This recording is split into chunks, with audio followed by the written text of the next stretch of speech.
किताब देखें।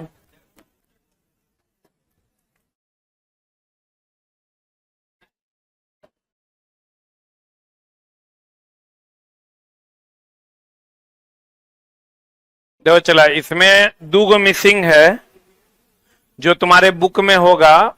एक नंबर दैट इज BSW है रे। इसका कोण है 55 डिग्री। कितना डिग्री? 55 डिग्री। और इसका डेप्थ जो है, ये डेप्थ है 0.6 इंटू पिच। दूसरा है चला BA। दूसरा क्या है? BA, जिसका कोण कितना है? 47.5 है। इसका 0.6 इंटू पिच। अभी है क्या चला, ये चूड़ी के अलग अलग प्रकार हैं। ये एंगल है और ये डेप्थ है। पिच समझता है ना? 2 लगातार के बीच की दूरी को क्या कहते हैं? पिच कहते हैं। इसमें तुमको सब नहीं याद रखना, तुमको पूछेगा ACME थ्रेड का कोण कितना? 29 डिग्री। एग्जाम हॉल में जाओगे डायरेक्ट क्वेश्चन मिल जाएगा। पिच नहीं पूछेगा। नकल थ्रेड का भी पूछ सकता है। ब्रिटिश स्टैंडर्ड पाइप थ्रेड का पूछेगा। ये 3 को हाईलाइट कर लो। कर लिया? अरे हाईलाइट किए। स्क्वायर थ्रेड का कितना? 90 डिग्री। ये पूछेगा, इसको हाईलाइट कर लो। खाली एंगल याद रखना, किस थ्रेड का कितना एंगल होता है। देखो आप कहोगे कैसे ही 90 डिग्री होता है चला सर थ्रेड का एंगल? तो ये देखो, ये वाला जो कोण है कितना डिग्री है? कितना डिग्री है रे? 90 डिग्री है। तो स्क्वायर थ्रेड का एंगल कितना डिग्री होता है? 90 डिग्री। उसी हिसाब से अलग अलग थ्रेड का एंगल अलग अलग होता है। ब्रिटिश स्टैंडर्ड विटवर्थ थ्रेड, इसका कोण चला और डेप्थ, तीनों पहले वो लिस्ट में दिया हुआ है। लिस्ट में दिया हुआ है ना। रेडियस इतना होता है, बट ये सबको याद करने की जरूरत नहीं। जो 3 को हम हाईलाइट करवाएं वही याद रखना। BA बोले तो ब्रिटिश एसोसिएशन 25 नंबर तक होता है। इसका पिच दिया हुआ है, बट ये सब याद करने की कोई आवश्यकता। इसका प्रयोग 6 mm के स्क्रू पर किया जाता है। इसमें जैसे जैसे थ्रेड का नंबर बढ़ता है उसका पिच क्या होते जाता है? कम होते। जैसे चला, ये अगर स्क्रू है आपका, इस पर जैसे जैसे आपका आगे बढ़िएगा स्क्रू पर, वैसे वैसे पिच घटेगा कि बढ़ेगा? पिच, यहां पिच ज्यादा है, यहां पिच क्या होगा? कम। जैसे जैसे नीचे जाइएगा पिच का मान घटते जाता है। इसका प्रयोग सूक्ष्म कंपोनेंट और मेजरिंग गेजों में प्रयोग किया जाता है, बट याद नहीं रखना। ANS अमेरिकन नेशनल स्टैंडर्ड, इसे सेलर थ्रेड भी कहते हैं, बट याद करने की कोई आवश्यकता नहीं है। बटरेस थ्रेड, बटरेस थ्रेड 2 प्रकार का था, लीड स्क्रू और हाइड्रोलिक सीलिंग। इसे ब्रिच लॉक थ्रेड के नाम से जाना जाता है। क्रेस्ट और रूट का फ्लैटनेस दिया हुआ है। ये सब कुछ भी नहीं याद रखना। ACME थ्रेड सिर्फ वहां जो हम एंगल लिखाए हैं यही एंगल है। देखो 90 29 डिग्री। कितना डिग्री है? बस यही है, वो जो हाईलाइट करवाए वही याद रखना। लंबवत आकार का होता है। इसका प्रयोग लेद में किया जाता है, इसीलिए पूछता है। ACME थ्रेड का उपयोग कहां किया जाता है? लेद में। बाकी कुछ भी याद नहीं रखना है। मीट्रिक प्रणाली में एकमी थ्रेड का सन्निहित कोण कितना डिग्री? 30 डिग्री। जबकि ब्रिटिश प्रणाली में एकमी थ्रेड का कोण कितना डिग्री होता है? 29 डिग्री। पूछता है चला, मीट्रिक प्रणाली की खोज कहां हुई थी? आज फ्रांस में ना, फ्रेंच में आज आया है ये क्वेश्चन। मीट्रिक प्रणाली की खोज कहां हुई थी? नकल थ्रेड, ये सब कुछ नहीं याद रखना। ये लेकिन याद रखना, इसका प्रयोग रेलवे कपलिंग को आपस में जोड़ने में किया जाता है। नकल थ्रेड का उपयोग रेलवे कपलिंग को आपस में जोड़ने के लिए किया जाता है। इसका प्रयोग ऑटोमोबाइल में भी किया जाता है। ऑटोमोबाइल हो गया, कार, बस इत्यादि में। BSP British standard pipe thread, यह इसका नाम है पाइप थ्रेड। इसका प्रयोग गैस व वाटर पाइप को जोड़ने के लिए किया जाता है। BSP ज्वाइनिंग थ्रेड और लॉन्ग स्क्रू थ्रेड को मिला हुआ रूप है। British standard fine thread BSF, इन चूड़ियों का प्रयोग बिजली के सामानों में किया जाता है। इन चूड़ियों का प्रयोग कंपन वाले स्थानों पर किया जाता है, जैसे motor parts. BSW, BSF, BSP और BA होता है ब्रिटिश चूड़ियां। ये सब कुछ भी रट्टा नहीं मारना है। वॉर्म थ्रेड स्क्रू थ्रेड का एक प्रकार है। स्क्वायर थ्रेड कुछ भी नहीं याद रखना। इस थ्रेड का प्रयोग मैकेनिकल जैक में कहता है। जैक समझते हो, जॉग जिसको हम लोग कहते हैं, वहां हम लोग स्क्वायर थ्रेड का प्रयोग करते हैं, पूछता है। या हैवी लोड के लिए भी हम लोग स्क्वायर थ्रेड का प्रयोग करते हैं। किसके लिए चला?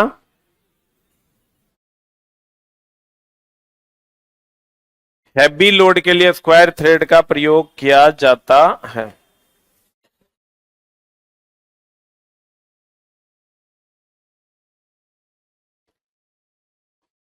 हैवी लोड के लिए किसका प्रयोग किया जाता है?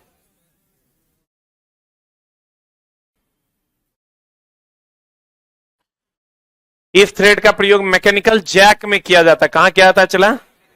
मैकेनिकल जैक समझ रहा है? स्क्रू जैक समझता है? जहां पर भारी लोड को उठाने के लिए हम लोग इसका उपयोग करते हैं, पूछता है।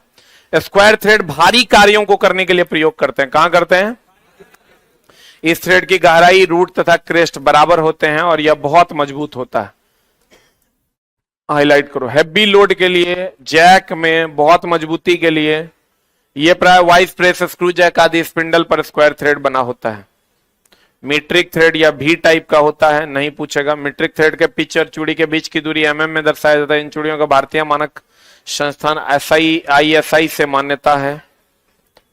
यहां तक ये सब फालतू बात था। एक को ACME थ्रेड का एंगल पूछता है 29 डिग्री, याद रखना, ठीक ना। स्क्वायर थ्रेड का उपयोग हैवी लोड के लिए करते हैं। किसके लिए करते हैं? हैवी लोड के लिए करते हैं।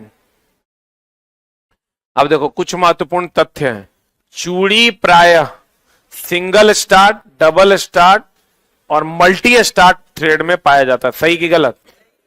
सिंगल स्टार्ट होगा तो एक बार घुमाएंगे, एक पिच के बराबर जाएगा। डबल स्टार्ट होगा तो 2 पिच के बराबर। मल्टी स्टार्ट होगा तो 2 से अधिक।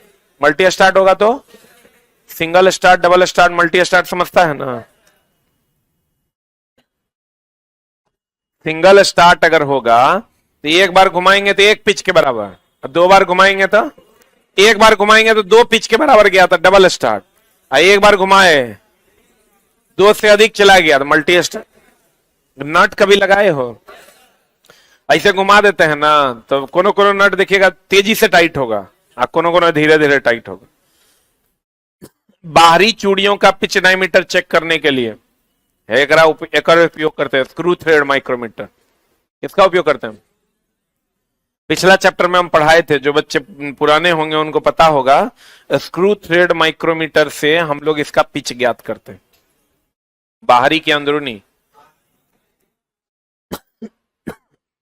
इंग्लिश आउटसाइड माइक्रोमीटर के स्पिंडल पर चूड़ियों का पिच, ये जो माइक्रोमीटर है इस पर जो चूड़ियों का पिच होता है कितना इंच होता है? 0.025। मीट्रिक आउटसाइड माइक्रोमीटर के स्पिंडल पर चूड़ियों का पिच कितना mm होता है? 0.5 mm। पढ़ाए हम आपको पीछे ही। सिंगल स्टार्ट चूड़ी में लीड और पिच बराबर होगा। अरे पढ़ाए पिछला क्लास में। सिंगल स्टार्ट होगा तो लीड बराबर किसके होगा? पिच के। और नट बोल्ट में साधारणतः कौन थ्रेड रे? या ऐसा वाला थ्रेड रहता है। स्क्वायर थ्रेड कहां लगा होता है? जैक में। कहां? नट बोल्ट में कौन थ्रेड? भी थ्रेड। थ्रेड रोलिंग प्रोसेस से बनाया, बिना धातु हटाए थ्रेड बनाया जाता है। आप कहेगा रोलिंग प्रोसेस क्या है? मान लो चला कहीं पर अगर आपको थ्रेड बनाना है, मान लो ये, मान लो इसमें गुना कटा हुआ, ये थ्रेड बनाने वाली मशीन है। इसको ऐसे देख के ऐसे ऐसे घुमाओगे तो चूड़ी कटेगा कि नहीं कटेगा? नहीं देखता, ऐसे ऐसे करके पाइप में चूड़ी काट देता है, उसमें कुछ भी निकलता नहीं है, खाली दबा के चूड़ी कट जाता है। क्या करके? इसमें चला दबाने, प्रेस करने वाला यहां पर बिंदु है जो इसमें घुसेगा, सिर्फ दबा के जो है रोलिंग प्रोसेस द्वारा। कौन प्रोसेस? ऐसे ऐसे करेंगे तो ये रोलिंग प्रोसेस है। कौन प्रोसेस है? गुना काटते हुए देखा है, ये रोलिंग प्रोसेस द्वारा बिना धातु हटाए किया जाता है। थ्रेड रोलिंग प्रोसेस में बिना धातु हटाए थ्रेड बनाया जाता है। थ्रेड कटिंग टूल ब्लंट हो जाएगा अगर ये कटिंग टूल है, चला थ्रेड काटने वाला टूल, अगर ये भी थ्रेड काटने वाला टूल है, ये वाला।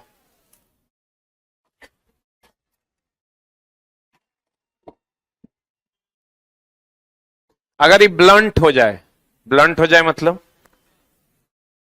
मोटा हो जाए, अगर धार खत्म हो जाए, मोटा हो जाए अर्थात कहता है अगर थ्रेड कटिंग टूल ब्लंट होने से होल का साइज या बोल्ट के लिए ब्लैक का व्यास सही न होने से तथा कटिंग टूल में फ्लूट्स में चिप्स भरे होने पर रफ और टूटी हुई थ्रेड बनेगा। अगर मान लो एकरा में चिप भर गया, चिप समझते हो जो काट के हटाते छिलन, अगर एकरा में भर गया, ये ब्लंट हो गया, एक धार कम हो गया, तो जहां थ्रेड काटेगा वहां सही थ्रेड काटेगा कि रफ काटेगा?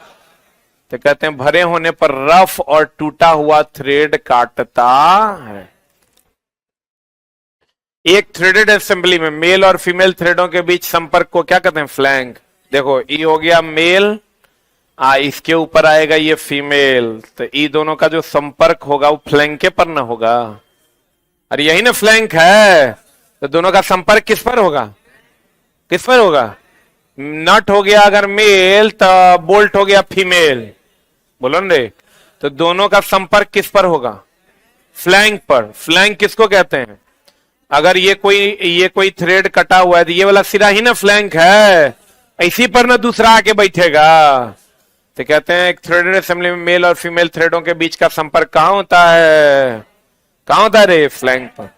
किसी सिलेंड्रिकल सरफेस पर screw thread helical groove, helical मतलब टेढ़ा मेढ़ा, ऐसा अगर है तो इसको हम लोग हेलिकल ग्रूव कहते हैं। क्या कहते हैं इसको? किसी सिलिंड्रिकल सरफेस पर स्क्रू थ्रेड हेलिकल ग्रूव काट कर बनाया जाता है। एक एक्सटर्नल स्क्रू थ्रेड का पिच डायमीटर प्रिसीजन इंस्ट्रूमेंट, सूक्ष्ममापी यंत्र कहते हैं इसको। ये सूक्ष्ममापी यंत्र के द्वारा प्रत्यक्षतः नहीं नापा जाता है, डायरेक्ट नहीं नापते हैं, उसमें थिम्बल होता है, स्लीव होता है, उस सब की सहायता से नापते हैं। तो कभी भी थ्रेड का जो पिच होता है वो डायरेक्ट नहीं नापा जाता है, इनडायरेक्ट नापते हैं। टेपर के व्यास के बीच के अंतर और उसकी लंबाई के बीच के अंतर को क्या कहते हैं? कन्वेक्सिटी। टेपर अगर मान लो ये जो टेपर है, ये जो टेपर है इसके कारण व्यास में अंतर है, एगो मेजर है और एगो क्या है? माइनर। कहता है टेपर के व्यास के बीच के अंतर, मेजर और माइनर के बीच का अंतर, और उसकी लंबाई के अंतर, लंबाई मतलब ये कितना लंबा है, उसकी लंबाई का अंतर जो होगा उसको हम लोग क्या कहते हैं? कॉन्वेक्सिटी। क्या कहते हैं इसको? कॉन्वेक्सिटी कहते हैं। स्क्वायर मॉडिफाइड, स्क्वायर एसीएमई तथा बटरेस थ्रेड केवल मोशन को ट्रांसमिट करने के लिए प्रयोग किया था। पूछता है चला कि स्क्वायर मॉडिफाइड, स्क्वायर एसीएमई तथा बटरेस थ्रेड केवल मोशन को ट्रांसमिट करने के लिए प्रयोग किए जाते हैं। जहां कोई भी वस्तु गति में होता है वहीं पर हम लोग इन थ्रेड का प्रयोग करते हैं। इंडियन स्टैंडर्ड यानी bureau of Indian standard thread की गहराई 0.6134 पी तथा कोण का मान कितना डिग्री होता है? 60 डिग्री। ये जो थ्रेड की गहराई है चला, ये होता है 0.613 इंटू पी। पी क्या है? पिच। पी क्या है? पिच। अब पिच किसको कहते हैं? दो गुना के बीच की दूरी को ना पिच कहते हैं। ये चला पूछता है, हाईलाइट कर लो। कुछ पॉइंट है जो चला हम तुमको हाईलाइट करवाना है, वो उतने पढ़ के जाना है, न तो एक में रट्टा मारोगे तो चैप्टर में बहुत सारा चीज रट्टा मारने वाला है। भार उठाने के लिए पूछवे करेगा, लिफ्टिंग साज सामान की थ्रेडिंग सॉफ्ट पर कौन थ्रेड कटा होता है? स्क्वायर थ्रेड का एंगल कितना होता है? कितना डिग्री? 90 डिग्री। भारी बोझा उठाने के लिए हम लोग स्क्वायर थ्रेड का प्रयोग करते हैं। बंधक, बंधक चला क्या होता है? जैसे हम लोग नट एंड बोल्ट से भी दो चीजों को बांधते हैं, रिपीट मार के भी बांधते हैं, वेल्डिंग करके भी बांधते हैं। बंधक मतलब जोड़ने वाला। आज बताओ, वेल्डिंग करके दो चीजों को जोड़ते हैं कि नहीं? सोल्डरिंग करके जोड़ते हैं, नट एंड बोल्ट से भी जोड़ते हैं, और रिपीट मार के भी जोड़ते हैं। इस तरह से बंधक तीन प्रकार का, अस्थाई, अस्थाई, अर्धस्थाई। कितने प्रकार का? तो देखो कहते हैं मशीन के पुर्जे जिन माध्यमों द्वारा जुड़े होते हैं उसे क्या कहते हैं? बंधक। तथा इन्हें जोड़ने की विधि को फास्टनिंग कहते हैं। बंधक कितने प्रकार के होते हैं? तीन प्रकार। पहला अस्थाई, अर्धस्थाई और अस्थाई। देखो तीनों एग्जाम्पल सामने। अगर आप वेल्डिंग कर देते हैं ये हो जाएगा अस्थाई। क्या हो जाएगा? अगर आप रिपीट मार देते हैं तो ये हो गया अर्धस्थाई, और अगर आप नट एंड बोल्ट लगाते हैं तो ये हो गया अस्थाई। अब सबका अलग अलग मामला है। एक बात बताइए, अगर वेल्डिंग आप कर दिए हैं तो इसको आप खोलिएगा तो क्या होगा?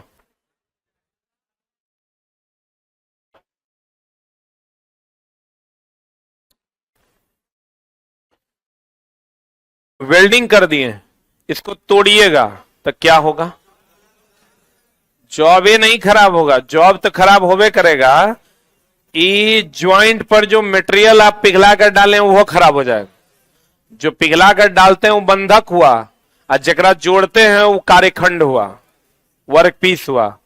तो खोलिएगा तो दोनों खराब हो जाएगा। यहां पर जब आप रिपीट को खोलिएगा तो रिपीट को काटना पड़ेगा, तो रिपीट काटिएगा तो रिपीट तो खराब हो जाएगा, लेकिन वर्क पीस पर कोई असर नहीं होगा। यहां क्या होगा ना, नट एंड बोल्ट पर कोई असर पड़ेगा, और ना जकरा जोड़ रहे हैं ओकरा पर कोनो असर पड़ेगा। बोलन रे, जैसे अगर मान लो इसमें कोई वर्क पीस है तो क्या वर्क नट एंड बोल्ट खोलिएगा तो इस पर नट एंड बोल्ट सुरक्षित रहेगा, आपका वर्क पीस भी सुरक्षित रहेगा। यहां क्या होगा, रिपीट काटना पड़ेगा, तो बंधक खराब हो गया, वर्क पीस रहा करेगा, ठीक, वर्क पीस में कोई दिक्कत नहीं है। यहां वर्क पीस भी खराब होगा, और जकरा से बांधे हैं वो भी खराब हो जाएगा। अगर दोनों बच जाए तो अस्थाई फास्टनिंग, आधा जाए आधा बचे, बंधक जाए या वर्क पीस बचे अर्धस्थाई, दोनों खत्म हो जाए अस्थाई। अस्थाई नहीं समझे? क्या समझे? अगर दोनों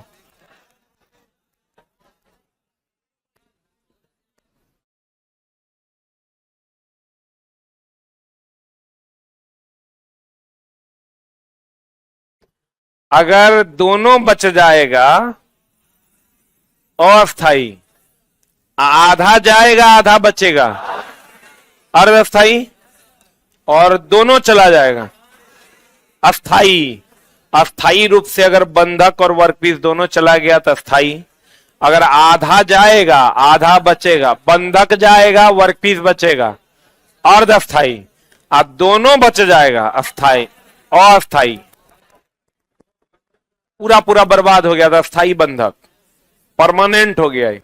एक बार जोड़ दिया तो फिर तुम हेने होने नहीं कर सकता, इसको कहते हैं अस्थाई।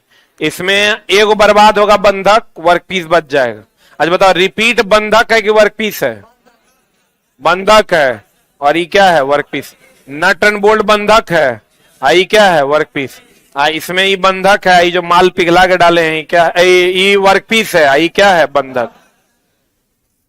तो जब दोनों बर्बाद हो जाए तो अस्थाई, आधा बर्बाद हो आधा बच जाए अर्धस्थाई, दोनों बच जाए अस्थाई। बोलो रे, एक के बाद सुनो ना, अस्थाई करना है तो वेल्डिंग कर दो, कल नट बोल्ट लगाओ, क्या कर दो? अब देख लो, अस्थाई। अस्थाई में कौन आता? नट बोल्ट स्क्रू इत्यादि। इस विधि में जॉब के विभिन्न भागों को बिना नुकसान पहुंचाए जोड़ा जा सकता है। सही बात की गलत बात? जॉब को कोई नुकसान होगा? कहते हैं नट बोल्ट कौन चला? की मतलब हो गया चाबी, इस टाइप का। स्क्रू, पिन, बोलो ने। अर्धस्थाई में क्या होगा? चला आधा जाएगा आधा बचेगा, यानी देखो अगर रिपीट का मत्था काटेंगे तभी नहीं अलग होगा, तो बंधक जाएगा वर्कपीस बच जाएगा। कहते हैं इस विधि में जॉब को नुकसान नहीं पहुंचेगा, लेकिन फास्टनर खराब हो जाए, सोल्डरिंग, रिवेटिंग इत्यादि। सोल्डरिंग में बताओ क्या होगा? अगर तुम इसको अलग करोगे, जो सोल्डर है वो खराब हो जाएगा, लेकिन तार को कोई असर नहीं होगा। अस्थाई क्या होता है? इस विधि में फास्टनर मशीन तथा उनके पार्ट्स जोड़ने के बाद उसी का अंग बन जाते हैं, जिसके कारण खोलने पर जॉब तथा फास्टनर दोनों को क्या हो जाता है? एग्जाम्पल क्या क्या है? वेल्डिंग, ब्रेजिंग, ये सब परमानेंट है। अगर तुम खोलोगे तो दोनों को नुकसान हो जाएगा, वर्कपीस भी खराब होगा और बंधक भी खराब। बंधक उसे कहते हैं जो दो वर्कपीस को बांध कर रखता है। क्या करके रखता है? बंधक उसे कहते हैं जो दो वर्कपीस को बांध कर रखता है। तो बंधक कितने प्रकार का? 3, अस्थाई, अस्थाई, अर्धस्थाई। अस्थाई हो गया जो परमानेंट बांध के रखेगा, जिसमें अगर खोलेंगे तो दोनों खराब हो जाएगा। अर्धस्थाई में बंधक खराब होगा, वर्कपीस बच जाएगा। अस्थाई में ना बंधक खराब होगा ना वर्कपीस से खराब होगा। नट बोल्ट को तुम खोल लो, नट बोल्ट भी सुरक्षित है, कार्यखंड भी सुरक्षित है। बोले वे नहीं करें, समझ में नहीं आया होगा। नट बोल्ट बंधक है कि वर्कपीस है? बंधक है ना। रिपीट क्या है? बंधक है। फास्टनर है, रिपीट क्या है? फास्टनर है ना। तो बताओ, अगर दोनों खराब हो गया तो स्थाई, आधा खराब हुआ आधा बचा, अर्धस्थाई। दोनों बच गया, अस्थाई। यहां से क्वेश्चंस रहते हैं। भारी बोझा उठाने के लिए किसका? स्क्वायर थ्रेड का। 2 रेलवे के डब्बों को जोड़ने के लिए नकल थ्रेड। किसका? 2 रेलवे के डब्बों को जोड़ने के लिए हम लोग नकल थ्रेड का उपयोग करते हैं। ACME थ्रेड का कोण कितना? 29 डिग्री। कितना डिग्री? कितना? Major diameter, minor diameter. अब पिच डायमीटर में प्रभावी व्यास कौन है? अरे बोले थे प्रभावी व्यास कौन है? पिच डायमीटर कि मेजर माइनर? पिच डायमीटर को प्रभावी व्यास कहते हैं। मेल फीमेल आकर कहां मिलता है? फ्लैंक पे। क्या मिलता है? फ्लैंक पर आकर मिलता है। 2 लगातार चूड़ियों के बीच की दूरी को क्या कहते हैं? पिच। क्या कहते हैं? सिंगल स्टार्ट में एक बार घुमाएंगे तो पिच के बराबर, और डबल स्टार्ट में एक बार घुमाएंगे 2 पिच के बराबर, और मल्टी स्टार्ट में एक बार सही है। सिंगल स्टार्ट में लीड बराबर पिच होगा। एक बार घुमाने के बाद जितनी दूरी आगे जाता है उसी को लीड कहते हैं। बोलो ने, एक बार घुमाने के बाद जितनी दूरी आगे जाता है उसी को क्या कहते हैं? लीड कहते हैं। क्लियर? चलो, जो बच्चे कमेंट्स कर रहे हैं बुक के लिए, ये वाली किताब है फिटर बाय एसके झा। आपको ऐप पर भी बुक वाले ऐप खोलिएगा, फर्स्ट पेज पर बुक वाला ऑप्शन है, उस पर क्लिक कीजिएगा, उसमें मिल जाएगा। बुक कर लिए, 15 दिन बाद पहुंचेगा। 15 दिन के अंदर कभी भी पहुंचेगा। नहीं तो दुकान में आपको मिल जाएगा। क्लियर है यहां तक? अस्थाई में दोनों बर्बाद होगा, अर्धस्थाई में बंधक बर्बाद होगा, वर्कपीस बचेगा। अस्थाई में दोनों बचेगा। तो नट एंड बोल्ट क्या है? अस्थाई है, क्योंकि दोनों बच जाता है। बोलन रे। आज की कार्रवाई यहीं पे। Thank you very much.